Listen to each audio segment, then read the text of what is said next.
ಎಲ್ರಿಗೂ ನಮಸ್ಕಾರ.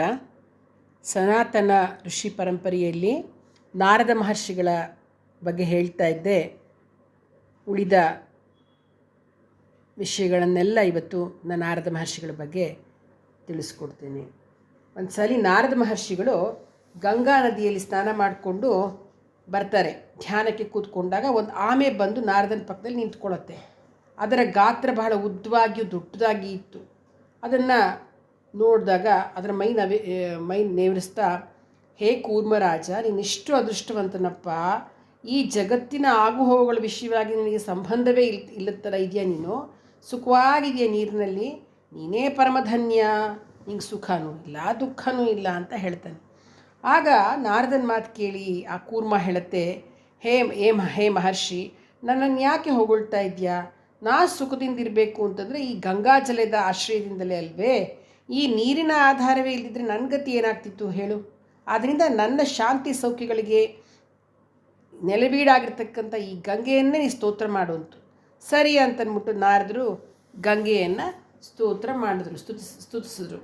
ಆಗ ಗಂಗೆ ಬರ್ತಾಳೆ, ನಿಂತ್ಕೊತಾಳೆ. ಮಹರ್ಷಿ, ಇದರಲ್ಲಿ ನನ್ನ ಘನತೆ ಏನು ಮಹಾ? ನನ್ನಂತಹ ಅನೇಕ ನದಿಗಳ ಗಮ್ಯಸ್ಥಾನವೇ ಸಮುದ್ರ. ಕ್ಷಣ ಕ್ಷಣಕ್ಕೂ ನನ್ನ ಜಲವೆಲ್ಲವೂ ಸಮುದ್ರದೊಳಗೇ ಸೇರ್ಕೊಂಡ್ಬಿಡುತ್ತೆ. ನಿಂತ ಕಡೆ ನಿಲ್ಲಲ್ಲ ನಾನು. ಒಂದು ಸ್ಥಿರವಾದ ನೆಲವನ್ನು ಕೊಟ್ಟ ಆ ಸಮುದ್ರವನ್ನು ಕೊಂಡಾಡು ಉಂಟು. ಸರಿ, ನಾರದ ಸಮುದ್ರವನ್ನು ಕೊಂಡಾಡಲಿಕ್ಕೆ ಶುರು ಮಾಡ್ದ. ಆಗ ಸಮುದ್ರ ಪುರುಷ ರೂಪದಲ್ಲಿ ಬಂದುಬಿಟ್ಟು, ಮಹರ್ಷಿ, ನನ್ನನ್ನು ಹೊಗಳೋಕ್ಕೆ ಕಾರಣ ಏನಿದೆ? ನನಗೆ ಆಧಾರವಾಗಿರ್ತಕ್ಕಂಥದ್ದು ಭೂಮಿಯೇ ತಾನೇ. ಈ ಭೂಮಿಯೇ ಇಲ್ಲದಿದ್ದರೆ ನಾವಿರಲು ಸಾಧ್ಯವೇ? ಆದ್ದರಿಂದ ನೀನು ಭೂಮಿಯನ್ನು ಸ್ತೋತ್ರ ಮಾಡುವಂತ. ಸರಿ, ನಾರದ ಭೂದೇವಿಯನ್ನು ಸ್ತೋತ್ರ ಮಾಡ್ತಾನೆ. ಭೂಮಾತೆ ಪ್ರತ್ಯಕ್ಷಲಾಗಿ ಹೇಳ್ತಾಳೆ, ಮಹರ್ಷಿ, ನಾನು ಆಕಾಶದಿಂದ ಸುತ್ತಿದ್ದೇನೆ, ಆದರೂ ನನ್ನ ಸುತ್ತಲೂ ಇರ್ತಕ್ಕಂತಹ ಪರ್ವತಗಳು ನನ್ನನ್ನು ಸ್ಥಿರವಾಗಿ ನೆಲೆಸುವ ಹಾಗೆ ನನ್ನ ಸಹಕಾರ ಮಾಡ್ತಿರೋದ್ರಿಂದ ನೀವು ಪರ್ವತಗಳನ್ನೇ ನೀವು ಸ್ತುತಿಸತಕ್ಕಂಥದ್ದು ಒಳ್ಳೆಯದು ಅಂತ ಹೇಳ್ತಾನೆ. ಆಗ ಸರಿ, ಅವನು ಹೇಳ್ದಂಗೆ ಪರ್ವತಗಳನ್ನು ಸ್ತುತಿ ಮಾಡ್ತಾನೆ ಮಹರ್ಷಿ. ಅದಕ್ಕೆ ಪರ್ವತಗಳು ಹೇಳತ್ವೆ, ನಮ್ಮ ಪಿತಾಮಹರಾದ ಬ್ರಹ್ಮದೇವನ ಅನುಗ್ರಹದಿಂದ ನಾವು ಈ ರೀತಿ ಭೂಮಿಯನ್ನು ಧಾರಣ ಮಾಡಿದ್ದೇವೆ. ನಮ್ಮನ್ನು ಹೊಗಳೋದ್ರ ಬದಲು ಬ್ರಹ್ಮದೇವನನ್ನು ಸ್ತೋತ್ರ ಮಾಡುವಂತ. ಸರಿ, ಬ್ರಹ್ಮನನ್ನು ಮಾಡೋಕ್ಕೆ ಹೋದ. ಬ್ರಹ್ಮನನ್ನು ಸ್ತೋತ್ರ ಮಾಡಿದಾಗ ನಾರದ ಬ್ರಹ್ಮ ಪ್ರತ್ಯಕ್ಷನಾಗಿ ಹೇಳ್ತಾನೆ, ನಾರದ, ನಾನು ನಿಮಿತ್ತ ಮಾತ್ರ ಅಲ್ವೇ? ನಾರಾಯಣನೇ ನನ್ನನ್ನು ಸೃಷ್ಟಿಸಿದ್ದಾನೆ. ನನ್ನಲ್ಲಿ ಎಲ್ಲ ನಿಕ್ಷಿಪ್ತವಾಗಿರ್ತಕ್ಕಂಥ ಸಮಸ್ತ ಲೋಕಗಳ ಸೃಷ್ಟಿಯಾಗಿದೆ. ಈ ಸಕಲ ಲೋಕಗಳನ್ನು ಸಂರಕ್ಷಣೆ ಮಾಡ್ತಕ್ಕಂಥ ಶಕ್ತಿ ನನ್ನಿಂದನೇ ಹೊರಗೆ ಬಂದಿದೆ. ಅದನ್ನೇ ವೇದ ಅಂತ ಹೇಳಿದ್ದೇನೆ. ಆದ್ದರಿಂದ ನನ್ನಲ್ಲಿರ್ತಕ್ಕಂಥ ಈ ಮಹತ್ತು ವೇದ ಸಂಬಂಧವೇ ಹೊರತು ನಂದಲ್ಲ. ಅದನ್ನು ಸ್ತೋತ್ರ ಮಾಡಿದರೆ ನನ್ನ ಕೊಂಡಾಡೋದು ಸರಿಯಲ್ಲ. ನನ್ನ ಕೈಯಲ್ಲಿ ಏನಿದೆಯಪ್ಪ? ವೇದವೇ ಇಲ್ಲದಿದ್ದರೆ ನಾನೇನು ಮಾಡೋದಿರುತ್ತೆ ಅಂತ ಹೇಳ್ತಾನೆ. ಸರಿ, ಆಗ ನಾರದ ಏನು ಮಾಡ್ತಾನೆ, ವೇದಮಾತೆಯನ್ನು ಕೀರ್ತನೆ ಮಾಡ್ತಾನೆ, ಸ್ತುತಿಸ್ತಾನೆ. ಆಗ ವೇದಗಳು ಬಂದು ನಿಂತ್ಕೊಂಡು, ನಮ್ಮನ್ನು ಯಾಕೆ ಹೊಗಳ್ತಾ ಇದೆಯಾ? ನಮಗೆ ಅಸ್ತಿತ್ವ ಬೇಕು ಅಂತಂದರೆ ಯಜ್ಞ ಹೋಮ ಮಾಡಿದ್ರೆ ಮಾತ್ರ. ಯಜ್ಞದ ಮೇಲೆ ನಾವು ಡಿಪೆಂಡ್ ಆಗಿರೋದು. ಯಜ್ಞ ಇಲ್ಲದ್ರೆ ನಾವು ಪ್ರಯೋಜನವೇ ಇಲ್ಲ. ನಮ್ಮನ್ನ ಯಾರು ಕೇಳ್ತಾರೆ? ನಮ್ಮ ಜ್ಞಾನ ಯಾರಿಗೆ ಬೇಕಾಗುತ್ತೆ? ಹಾಗಾಗಿ ನೀ ಯಜ್ಞಗಳಿಗೆ ಸ್ತೋತ್ರ ಮಾಡು, ಯಜ್ಞ ಪುರುಷನನ್ನು ಸ್ತೋತ್ರ ಮಾಡು ಅಂತಾರೆ. ಸರಿ, ನಾರದ ಯಜ್ಞಗಳನ್ನೂ ಸ್ತೋತ್ರ ಮಾಡ್ತಾನೆ. ಅವು ಬರ್ತವೆ. ಮಹರ್ಷಿ, ನಿಮ್ಮ ವಿಶ್ವಕ್ಕೆ ವಿಶ್ವಸೃಷ್ಟಿಗೆ ಮತ್ತು ಎಲ್ಲ ಚರಾಚರ ಜಗತ್ತಿಗೆ ಕಾರಣಕರ್ತನಾಗಿರ್ತಕ್ಕಂಥದ್ದು ಶ್ರೀಮನ್ ನಾರಾಯಣನೇ ಆಗಿರ್ತಕ್ಕಂಥದ್ದು. ಅವನು ಸೃಷ್ಟಿಕರ್ತನನ್ನು ಹುಟ್ಟಿಸಿರೋದು ಅವನೇ. ಅವನ ಸಂಕಲ್ಪದಿಂದ ಮಾತ್ರವೇ ನಾವೆಲ್ಲ ಯಜ್ಞರೂಪ ಪಡೆದಿದ್ದೇವೆ. ವೇದಗಳಾಗಲಿ, ಯಜ್ಞಗಳಾಗಲಿ, ಬ್ರಹ್ಮನೇ ಆಗಲಿ, ಯಾವ ಭೂತಗಳೇ ಆಗಲಿ, ಇವೆಲ್ಲವೂ ಶ್ರೀ ಮಹಾವಿಷ್ಣುವಿನ ಸಂಕಲ್ಪವೇ ಅಲ್ವಾ? ಅದರಿಂದ ಸರ್ವಸ್ವಂತಂತ್ರರು ಯಾರೂ ಇಲ್ಲ ಅಂತಕ್ಕಂಥದ್ದನ್ನು ನೀನು ಅರ್ಥ ಮಾಡ್ಕೋ. ಆದ್ದರಿಂದ ನೀ ಮಹಾವಿಷ್ಣುವನ್ನು ಸ್ತೋತ್ರ ಮಾಡಿದ್ರೆ ನೀವು ಮಾಡ್ತಕ್ಕಂಥ ಸ್ತೋತ್ರಕ್ಕೆ ಸಾರ್ಥಕತೆ ಉಂಟಾಗುತ್ತೆ ಅಂತ ಹೇಳ್ತಾನೆ. ಆಗ ನಾರದ ಮಹಾವಿಷ್ಣುವನ್ನು ಸ್ತೋತ್ರ ಮಾಡ್ತಾನೆ. ವಿಷ್ಣು ಪ್ರತ್ಯಕ್ಷನಾಗಿ ಹೇಳ್ತಾನೆ, ನಾರದ, ನಿನ್ನ ಮಾತು ಸತ್ಯ. ಯಜ್ಞ ಸ್ವರೂಪನೂ ನಾನೇ, ವೇದಗಳೂ ನಾನೇ, ಎಲ್ಲ ಸರಿ. ಆದರೆ ಆಮೆಯಿಂದ ಪ್ರಾರಂಭ ಮಾಡಿ ಯಜ್ಞದವರೆಗೂ ಬಂದಿದೆಯಲ್ಲ, ಆದರೆ ಯಜ್ಞ ಯಾವ ಕಾರಣದ ಸಾರ್ಥಕಗೊಳಿಸ್ತಾ ಇದೆ ಅಂತಕ್ಕಂಥದ್ದು ನಿನ್ನ ಅಭಿಪ್ರಾಯ? ಯಜ್ಞದಲ್ಲಿ ಜೀವ ಚೈತನ್ಯ ಯಾವುದು? ಯಾವುದನ್ನು ಮಾಡದಿದ್ದರೆ ಯಜ್ಞ ಫಲಪ್ರದವಾಗ್ತಕ್ಕಂಥದ್ದು ನಿಂಗೆ ಗೊತ್ತಿದೆಯಾ? ಕೇಳು. ದಕ್ಷಿಣೆಯಿಂದ ಅರ್ಥ ಮಾಡ್ಕೋ. ದಕ್ಷಿಣೆಯಿಂದ, ದಾನದಿಂದ, ಮುಖ್ಯವಾಗಿ ಅನ್ನದಾನ ಮಾಡೋದ್ರಿಂದ ಯಜ್ಞ ಸುಸಂಪನ್ನವಾಗಿ ಫಲಪ್ರದವಾಗುತ್ತೆ. ಆದ್ದರಿಂದ ನಾರದ ಯಜ್ಞಕ್ಕೆ ಪ್ರಾಣಾಧಾರಕವಾಗಿರ್ತಕ್ಕಂಥದ್ದು ಯಾವುದು? ಅದನ್ನು ಮನಗಂಡು ಸ್ತೋತ್ರ ಮಾಡೋದೇ ಸರಿ ಅಂತ ಶ್ರೀಹರಿ ಹೇಳ್ತಾನೆ. ಶ್ರೀಹರಿ ಉಪದೇಶ ಕೇಳಿಸ್ಕೊಳ್ತಾನೆ. ಶ್ರೀಹರಿ ಉಪದೇಶನ ನಾರದ ಕೇಳಿಸ್ಕೊಂಡು ಸೃಷ್ಟಿ ಚಕ್ರದ ಸಂಪೂರ್ಣತೆ ಮನೋನೇತದಲ್ಲಿ ಸುಳಿದಾಡತ್ತೆ ಅಲ್ವಾ. ಭಗವಂತನ ವಾಣಿ ಸತ್ಯ. ಈ ಸೃಷ್ಟಿಯಲ್ಲಿ ಯಾವ ವಸ್ತುವು ಸ್ವತಂತ್ರವಲ್ಲ, ಪ್ರತಿಯೊಂದು ಮತ್ತೊಂದು ವಸ್ತುವಿನ ಆಧಾರದಿಂದಲೇ ನೆಲೆಗೊಂಡಿದೆ. ಈ ಸೃಷ್ಟಿಯ ನಿಯಮವೇ ಈ ರೀತಿಯಾಗಿ ರೂಪುಗೊಂಡಿದೆ. ಯಾವೊಂದು ವಸ್ತುವನ್ನು ನೀನೇ ಹೆಚ್ಚು, ನೀನೇ ಶ್ರೇಷ್ಠ ಅಂತ ಹೇಳಲಿಕ್ಕಾಗೋದಿಲ್ಲ. ಯಾವೊಂದು ವಸ್ತುವು ಪ್ರತ್ಯೇಕವಾಗಿ ಸ್ತೋತ್ರಕ್ಕೆ ಅರ್ಹತೆಯನ್ನು ಪಡೆದಿಲ್ಲ. ಒಬ್ಬ ಪರಮೇಶ್ವರನೇ ಸ್ವತಂತ್ರನಾಗಿದ್ದಾನೆ. ಆ ಪರಮಾತ್ಮ ಪರಂಧಾಮ ಸ್ವರೂಪರಾಗಿರ್ತಕ್ಕಂತಹ ಶ್ರೀಮನ್ ನಾರಾಯಣನೊಬ್ಬನೇ ಸ್ತೋತ್ರ ಮಾಡಿಕೊಳ್ಳಿಕ್ಕೆ ಅರ್ಹ ಅಂತ ಗ್ರಹಿಸ್ಕೊಳ್ತಾನೆ. ಸತ್ಯದ ಅರಿವು ನಾರದನ ಮನಸ್ತಿಷ್ಕದಲ್ಲಿ ನೆಲೆಯೂರುತ್ತೆ.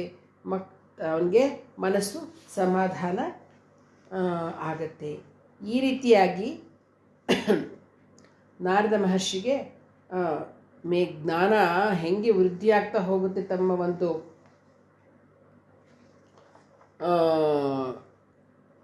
ಅವ್ರಿಗೆ ಹೇಗೆ ಅಂತಂದರೆ, ಈಗ ಮೊದಲೇ ಅವರು ತ್ರಿಲೋಕ ಸಂಚಾರಿ, ಎಲ್ಲ ಕಡೆನೂ ಹೋಗಿ ಜ್ಞಾನವನ್ನು ಎಲ್ಲರಿಂದನೂ ಪಡೆದುಕೊಂಡು ಬಹಳ ಮಹಾಜ್ಞಾನಿ ಆಗಿಬಿಡ್ತಾರೆ ನಾರದ ಮಹರ್ಷಿಗಳು. ಇನ್ನು ಅವ್ರಿಗೆ ಎಲ್ಲ ಕಾಲದಲ್ಲೂ ಇರೋದ್ರಿಂದ, ತ್ರೇತಾಯುಗ ದ್ವಾಪರ ಯುಗ ಎಲ್ಲದರಲ್ಲೂ ಇರೋದ್ರಿಂದ ರಾಮನೇ ಭಗವಂತ ಅನ್ನೋದು ಶ್ರೀಹರಿ ಅನ್ನೋದು ಗೊತ್ತಾಗುತ್ತೆ. ಶ್ರೀಕೃಷ್ಣನೇ ಶ್ರೀಹರಿ ಅವತಾರ ಅಂತಕ್ಕಂಥದ್ದೂ ಕೂಡ ಗೊತ್ತಾಗುತ್ತೆ. ಆಮೇಲೆ ಎಲ್ಲ ಅರ್ಥ ಆಗ್ಬಿಟ್ಟಿರುತ್ತೆ. ಒಂದು ಸತಿ ಅವರು ಹೀಗೆ ಏನಂತಂದರೆ, ನಾರದ ಮಹರ್ಷಿ ಇದು ಮಾನಸ ಸರೋವರದಲ್ಲಿ ಸ್ನಾನ ಮಾಡಿಕೊಂಡು ಧ್ಯಾನ ಮಾಡ್ತಾ ಕೂತಿರ್ತಾರೆ. ಕೆಲವರು ದೇವಕನ್ಯರು ವಿಹಾರ ಮಾಡ್ತಾ ಬರ್ತಾರೆ. ಅವರೆಲ್ಲರೂ ಈ ಸರೋವರದಲ್ಲಿ ಬಹಳ ಸಂತೋಷದಿಂದ ಸ್ನಾನ ಮಾಡ್ತಾರೆ.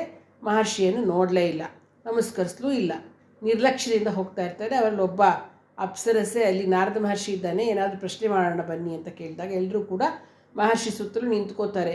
ಅವ್ರು ಯಾರೂ ಕೈ ಜೋಡಿಸ್ಲಿಲ್ಲ, ನಮಸ್ಕಾರವನ್ನು ಮಾಡಲಿಲ್ಲ.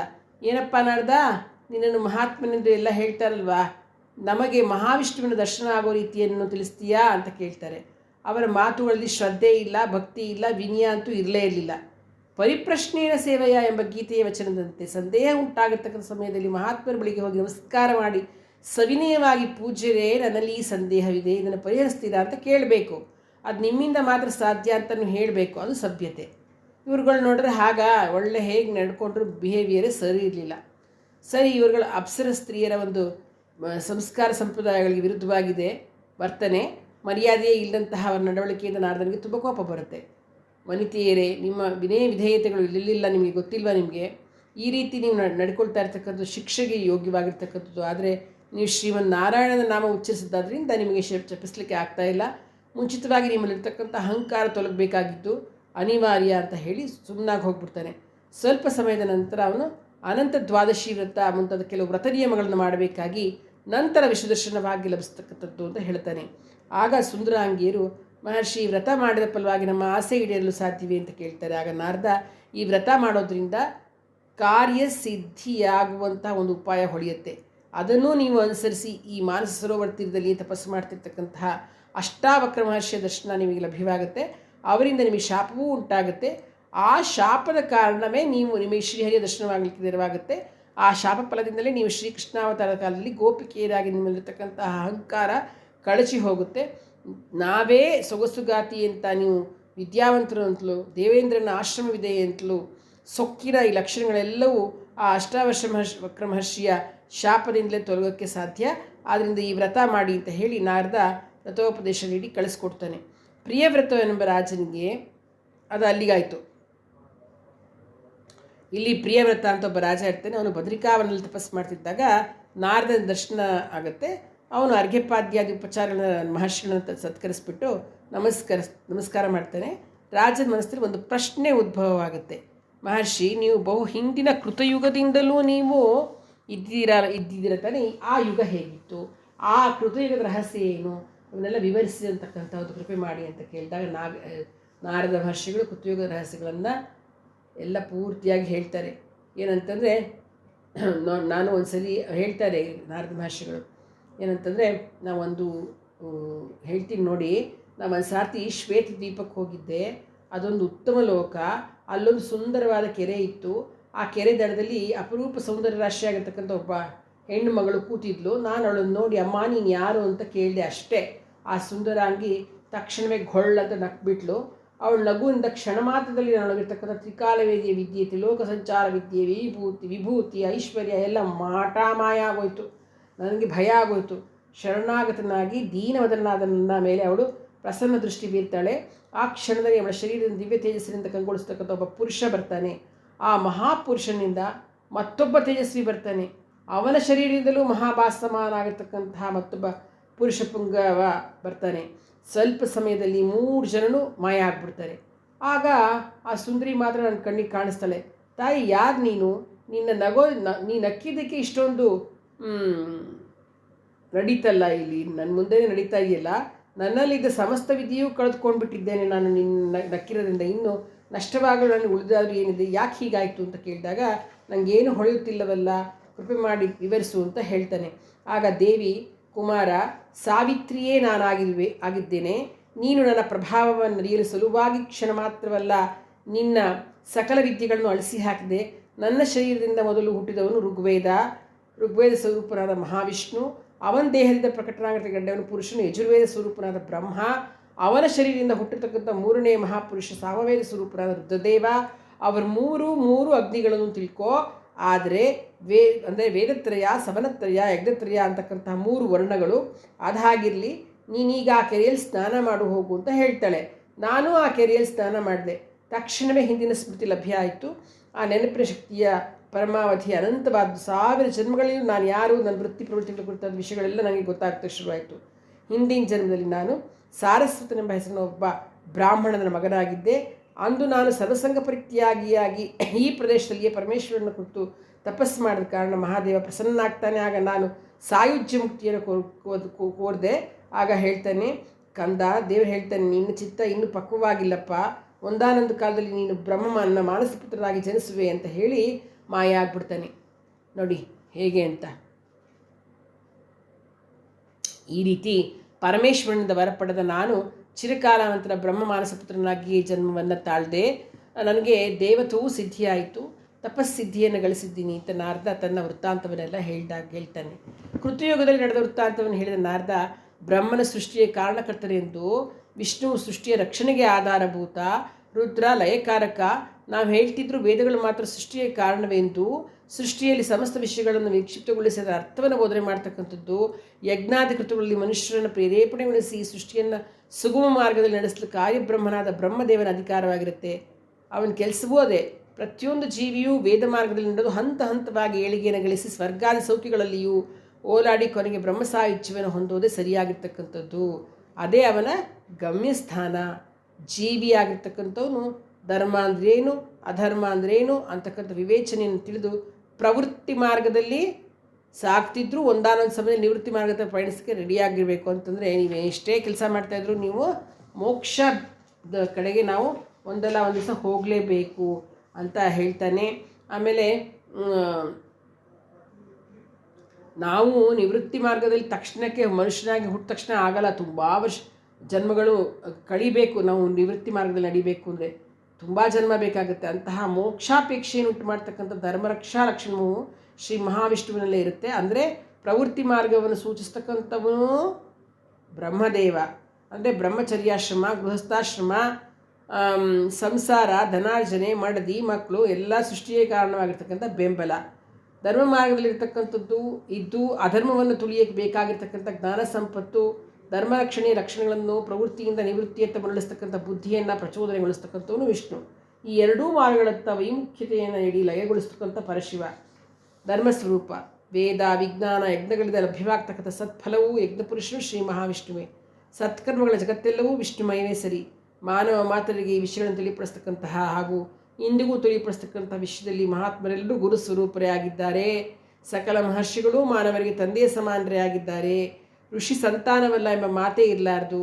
ಸಮಸ್ತ ಮಾನವರು ಋಷಿ ಪರಂಪರಾಗತವಾಗಿರ್ತಕ್ಕಂಥ ಸಂತಾನವೇ ಹೌದು. ಅವರ ಉಪದೇಶಗಳೇ ನಮಗೆ ರಕ್ಷಣೆ. ಅದನ್ನು ನಡೆಸೋದೊಂದೇ, ಅನುಸರಿಸ್ತಕ್ಕಂಥದ್ದು ಒಂದೇ ನಮ್ಮ ಕರ್ತವ್ಯ. ಈ ರೀತಿಯಾಗಿ ಬೋಧಿಸ್ತಾರೆ. ಒಂದು ದಿವಸ ನಾರದ ಮಹರ್ಷಿ ಶ್ರೀಕೃಷ್ಣನ ನೋಡೋಕ್ಕೆ ಅಂತ ಹೋದಾಗ ಅವರಿಬ್ಬರ ಮಧ್ಯೆ ಮಾತಿನ ಚಕಮಕಿ ನಡೆಯುತ್ತೆ. ಕೃಷ್ಣ ಹೇಳ್ತಾನೆ, ನಾರದ, ಬಹಳ ಕಾಲದ ನಂತರ ಬಂದಿದ್ದೀಯಾ, ಆದರೆ ನನಗೆ ಇಲ್ಲಿ ಸುಖವಿಲ್ಲ, ಶಾಂತಿ ಇಲ್ಲ. ಎಲ್ಲರೂ ನನ್ನ ಪ್ರಭು ಅಂತಾರೆ, ಆದರೆ ನಾನು ಬಲರಾಮನೇ ದ್ವಾರಕಾಧೀಶ, ಅವನಿಗೆ ದಾಸನಾಗಿ ನಾನು ನಡೆದುಕೊಳ್ತಾ ಇದ್ದೇನೆ. ಜನರಿಗೆ ಯಾವುದೇ ಸಮಸ್ಯೆ ಬಂದರೂ ಪರಿಹಾರಕ್ಕಾಗಿ ನನ್ನ ಒಳಗೆ ಬರ್ತಾರೆ. ಅವರಿಗೆ ಸಾಂತ್ವನ ನೀಡಿ ಅವರ ಕಷ್ಟವನ್ನು ನಾನು ಪರಿಹರಿಸೋದು ನಾನೇ. ನನಗೆ ಸಾಕಾಗಿ ಹೋಗ್ಬಿಟ್ಟಿದೆ. ಸಕಲ ಭೋಗ ಭಾಗ್ಯಗಳಿದ್ದರೂ ನಂಗೆ ನೆಮ್ಮದಿ ಇಲ್ಲ, ಎಲ್ಲ ಸೊನ್ನೆ ಅಂತ ಹೇಳ್ತಾನೆ. ಹೀಗೆಲ್ಲ ಹೇಳಿದಾಗ ನಗು ಬಂದ್ಬಿಡುತ್ತೆ ನಾರದನಿಗೆ. ಇದೆಂಥ ಪ್ರಶ್ನೆ, ಲೌಕಿಕವಾಗಿರ್ತಕ್ಕಂಥ ಪ್ರಶ್ನೆ ಕೇಳ್ತಾ ಇದ್ದಾನಲ್ಲ. ಸಾಮಾನ್ಯರು ಯಾರಾದರೂ ಈ ಥರ ಪ್ರಶ್ನೆ ಕೇಳಿದರೆ ಇದೆಂಥ ಅಜ್ಞಾನ ನಿಮ್ಮದು ಅಂತ ಹೇಳ್ಬಿಡ್ಬೋದಿತ್ತು. ಯಾಕೆ ನೀವೆಲ್ಲ ಅಶಾಶ್ವತ ಅಲ್ವಾ ಅಂತ ಗೊತ್ತಾಗ್ತಿತ್ತು. ಆದರೆ ಈ ಪ್ರಶ್ನೆ ಕೇಳ್ತಾ ಇರೋನು ಸಾಮಾನ್ಯ ಮಾನವನಲ್ಲ, ಸಾಕ್ಷಾತ್ ಭಗವಂತನಾದ ಶ್ರೀಕೃಷ್ಣ ಅಲ್ವಾ. ಅವನ ಉದ್ದೇಶ ಏನೋ ಗೊತ್ತಾಗ್ತಾ ಇಲ್ವಲ್ಲ. ಆದರೆ ಸಾಮಾನ್ಯ ಮಾನವರಿಗಾಗಿ ನಾರದ ನಾನು ಪ್ರಶ್ನಿಸ್ತೇನೆ, ನೀನು ಉತ್ತರ ನೀಡಬೇಕು, ಅದು ಪ್ರಚಾರವಾಗಿ ಲೋಕಶ್ರೇಯಸ್ಸಾಗುತ್ತೆ ಅಂತಕ್ಕಂಥ ವೈಖರಿ ಇರ್ಬೋದೇನೋ ಅಂತ ಅಂದ್ಬಿಟ್ಟು, ಏಕೆಂದರೆ ಭಾಳ ಹಿಂದೆ ಪಾರ್ವತಿ ದೇವಿಯು ಪರಮೇಶ್ವರನ ಇದೇ ಥರ ಅನೇಕ ಪ್ರಶ್ನೆಗಳನ್ನು ಕೇಳಿ ಉತ್ತರ ಪಡೆದಿಲ್ಲಲ್ವಾ ಅಂತ. ಸರಿ, ಮಾನವರ ಶ್ರೇಯಸ್ಸಿಗಾಗಿ ಇವೆಲ್ಲವನ್ನು ನಿಕ್ಷಿಪ್ತಗೊಳಿಸಿದ್ದಾರೆ. ಇವುಗಳಲ್ಲಿ ಪುರಾಣ ಸಂಪ್ರದಾಯವೆನ್ನುತ್ತಾರೆ. ನಾರದ ಹೇಳ್ತಾನೆ, ಕೃಷ್ಣ, ನನಗೆ ಒದಗಿ ಬಂದಿರತಕ್ಕಂಥ ವ್ಯಥೆ ಇಲ್ಲವೇ ದುಃಖ, ಇವು ಎರಡು ವಿಧಗಳು. ವಾಸುದೇವ ಒಂದು ಬಾಹ್ಯ ಮತ್ತೊಂದು ಅಭ್ಯಂತರವೆಂದು ಹೇಳಲಾಗಿದೆ. ಅಂದರೆ ಹೊರಗಡೆ ತೋರ್ಪಡಿಸ್ತಕ್ಕಂಥ ದುಃಖ, ಮತ್ತೊಂದು ಒಳಗೆ ಅನುಭವಿಸ್ತಕ್ಕಂಥ ದುಃಖ. ಈಗ ನಿನಗಿರುವುದು ಅದೇ. ನಿನಗೆ ಹೊರಗಿನ ಜಗತ್ತು ಸುಖ ಕೊಡ್ತಾ ಇದೆ, ಅದರಿಂದ ನಿನಗೆ ಯಾವ ಬಾಧೆ ಇಲ್ಲ. ಆದರೆ ನಿನ್ನ ಅಂತರಂಗದಲ್ಲಿ ಯಾತನೆ ಇದೆ, ಅದನ್ನು ಹೋಗಲಾಡಿಸ್ಲಿಕ್ಕೆ ಒಂದೇ ಒಂದು ಉಪಾಯ ಇದೆ, ಅದು ಶಾಂತ ಸ್ವಭಾವ.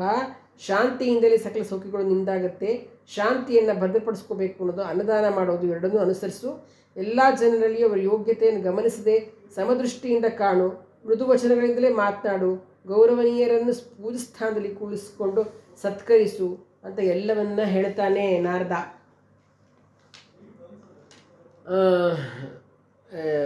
ಕೃಷ್ಣನಿಗೆ ಈ ಥರ ಎಲ್ಲ ಹೇಳಿದಾಗ ಶ್ರೀಕೃಷ್ಣಂತಹ ಜ್ಞಾನಸ್ವರೂಪನಿಗೆ ನಾರದ ಹೇಳಬೇಕಾ?